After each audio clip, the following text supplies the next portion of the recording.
Hey guys, Zomfox here, and today it is time for me to do my 2025 UFL postseason predictions. Yep, it's time for me to fill out my bracket of the three games we're going to have with the four teams.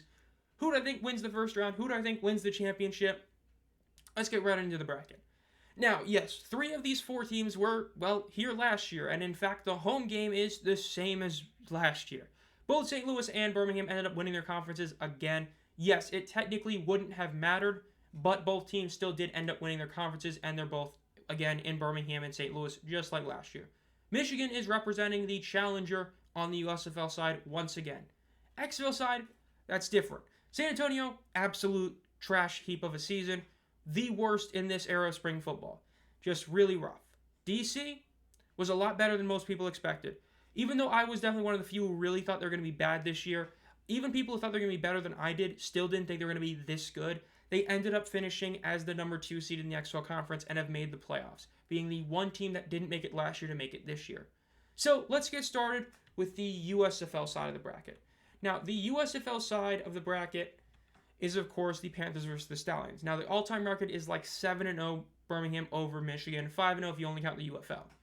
Last year's playoff game, Michigan had control. They should have been able to pull off the W, but late in the first half, they decided to go for a field goal attempt instead of going for it on fourth down. I was streaming that game, and at that time, I said it was a terrible decision to kick it. Ended up not making the kick, and then after that, Birmingham would just basically steamroll the rest of the game and win. So, Michigan did have a chance to win that game. Now, it's important to note that heading into that game, we expected Bryce Perkins to get significant reps. We thought he was going to split time with Danny Etling because Danny Etling at that time was viewed more so in a positive light than he was this year. But Perkins got hurt, so we ended up playing Danny Etling the whole time. Worked until the third quarter where he really threw a lot of bad plays, and they lost. Now, just like last year, Frank Gidna, linebacker for the Panthers, is not going to be here. This time, there is no hope of him coming back. He is going to be out for the year. Though the Panthers did get a lot of guys back on reinforcements. Javin White recently got put off IR. Matt Colburn got put off IR. Breland Speaks got put off on IR.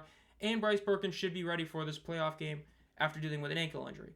Now, he will be rusty, having not played in about 3 weeks, which is a big concern. As for Birmingham, they are running with their 5th-string quarterback. Yes, you heard that right. The former Dunkin' Donuts man himself, Jamar Smith. Now, while that may be seeming like a joke, it was true, but also it is true that at the moment, Jamar Smith is the best quarterback in the league. Since taking over at quarterback for the Stallions, he's been the most efficient quarterback in the league with the best passer rating, and he's been an insanely accurate and just great player. This is definitely going to be a very intriguing matchup between both these teams, and it's a question of, can Birmingham really do it again? Is Michigan going to let them do it again? And I think that overall, Michigan finally gets the W here. Yes, is this kind of me just wanting to not have the Stallions in the championship game because it is true that if they're in the game at all, it's going to be not a good thing for the league? Somewhat. But the truth is Michigan, I feel like, is going to get the win. This pretty much dates back to Week 9. Week 9 is pretty much how I viewed who was going to win this game. If Birmingham won that game, I viewed Michigan was going to win this one. If Michigan won that game, I viewed Birmingham was going to win this one. To me, it felt like one of those matchups where the Week 9 game was essentially the playoff opposite. Whoever wins it loses the next time. And Michigan did end up losing it. Birmingham pulled off a last-second touchdown to win the game. Deion Kane, Jamar Smith, great connection, and they won. So why do I think Michigan's going to win this one? Main thing is the ground game for Birmingham just doesn't seem to be the same level of potency it's been the past couple of years. Yes, it's still the combo of Maribel and Person, but it feels a little bit off compared to last year. And I think that that's going to be the biggest thing for Michigan to actually take advantage of. Michigan's had a great ground game. Toa Taua has been a revelation in the backfield for him, and with Colburn being healthy, you now have potentially 3 running backs and Nate McCreary as well that you can kind of split time with in reps that all are good at different things. The more power back Toa Taua, the more traditional running back Nate McCreary, the receiving back Matt Colburn, then you have Bryce Perkins, allowing you to do a lot of things. Gunnar Oaks has been a really solid tight end, and you still have Hikatini. Yes, you did lose Marcus Sims in a trade during midseason, but you still have Siyosi Mariner, who finished as the league leader in receiving yards. Now, yes, the best overall player on the field for either team is Deion Kane. Love Speaks, love Perkins. At the end of the day, right now, Deion Kane is the best player, arguably in the league, considering just how consistent he's been. The fact is, if any receiver were to have an MVP chance, it's him. He's been that good this season. So if the Stallions win, it's going to be because of him. But I do feel like this is the time where Michigan finally gets the win. They beat Birmingham. DC versus St. Louis. I've said it a lot, and I'll say it one last time regarding DC, aside from the Game Picks video. DC is a team that is not built for the playoffs. The team is an effort go deep offense with, let's just say, a flashy defense. Think a lot like some of the Cowboys' defense of the past few years, where you will have a guy like Micah Parsons put up these big numbers during the regular season, and then it'll fade off at the end of the season and disappear in the playoff game. You'll have an interception guy on the back end get a ton of interceptions, then the playoff happens, and he's just getting burnt deep. That's kind of this team. They have a lot of big-name players, but as a unit, they're bad.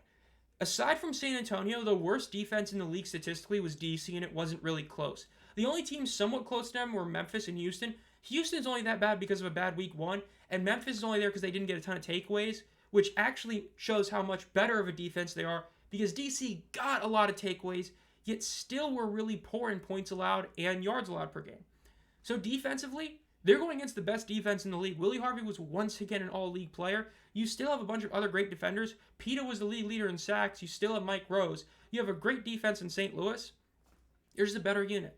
So defensive edge, St. Louis. Then when it comes to the offenses, yes, quarterback-wise, I would give it to Teamu. Max Duggan is expected to start for the Battlehawks, and he's been the most inconsistent quarterback in the league. He is somebody who you legitimately don't know what you're going to get. In a lot of ways, he's kind of like Jameis. He can give you any stat line at any given time. A lot of it is due to his really wonky throwing motion, but it's also due to the fact that he's a dual threat quarterback with a wonky throwing motion, meaning that when he decides to run and he's throwing on the run, you have no idea where that ball's going. So, quarterback, edge goes to DC. Rest of the offense, St. Louis. Both offensive lines are really good. You can make a case these are the two best offenses or offensive lines in the entire league. The Knights of Colombo versus DC's just really stacked offensive line.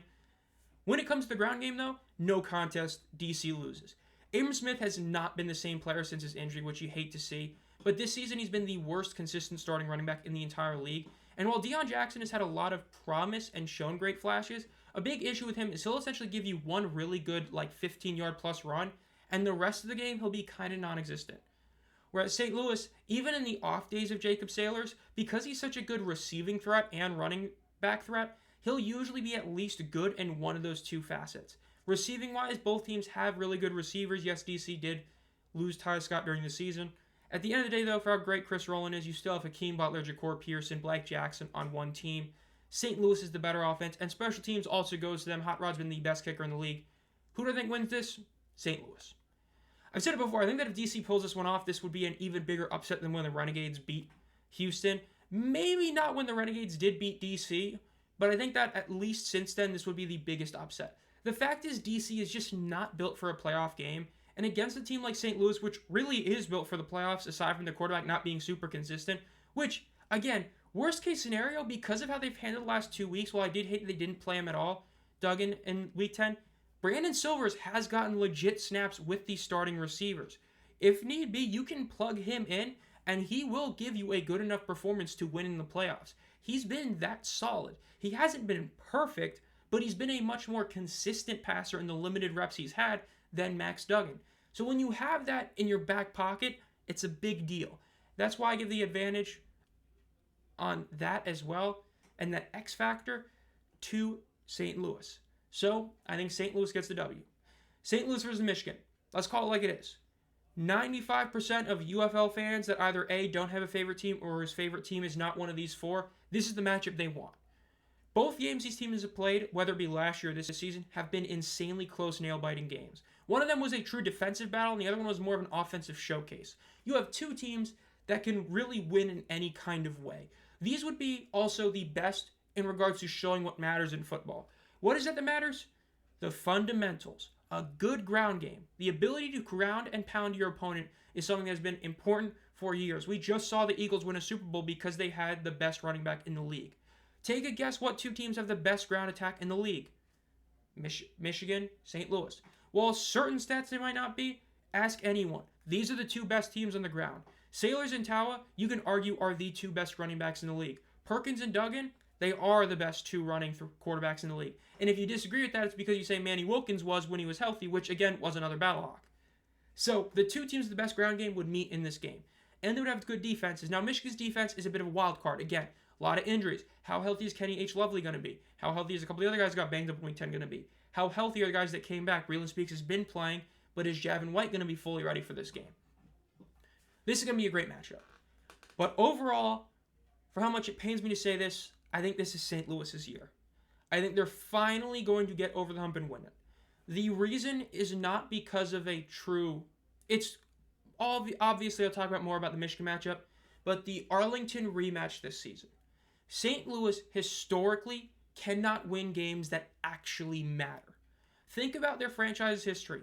Week 9 against the Sea Dragons. That was a must-win game. They blew it. Fans complained about the playoff format? No, they just didn't deserve a playoff spot because they couldn't get it done. Last year, Birmingham, prove you're really an elite team. Couldn't get it done, lost to Birmingham. Beat San Antonio Week 10, but asterisk time, because all of the star players in San Antonio were hurt for that game. They were all healthy in the playoff game. Take a guess who won, and it wasn't really close. San Antonio. So congrats, you're now 0-3 in games that matter.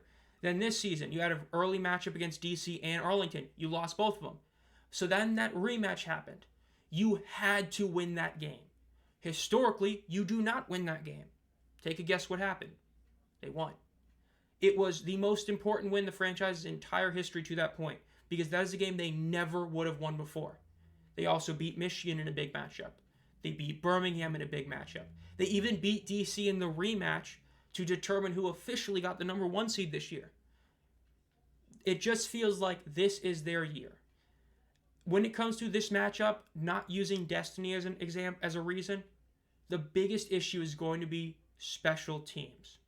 The better special teams unit is St. Louis. The single worst kicker in the league this season has ironically been the kicker for the team that had the best kicker in the league to most people last year in Jake Bates, BT Potter. He has been the single most inconsistent leg in the league this year. And yes, his past couple weeks he's been solid, but you know he's somebody that is a borderline ticking time bomb for making a mistake.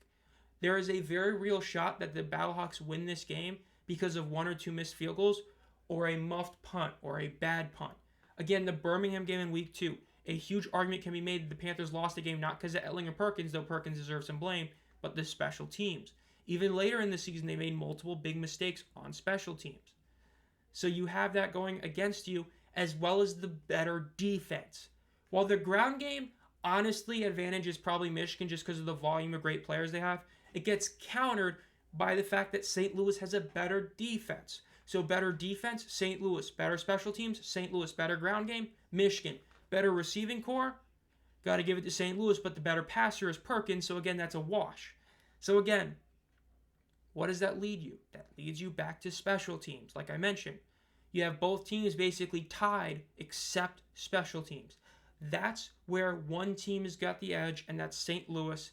That's why they win this game and become your 2025 UFL League champions. So that'll do it. This has been Zom Fox. Let me know down below what your playoff bracket is for this season.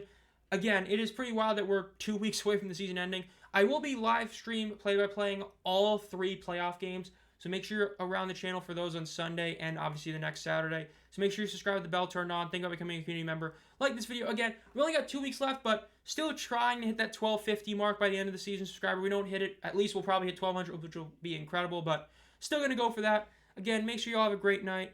See you guys in the next one. Have a great night.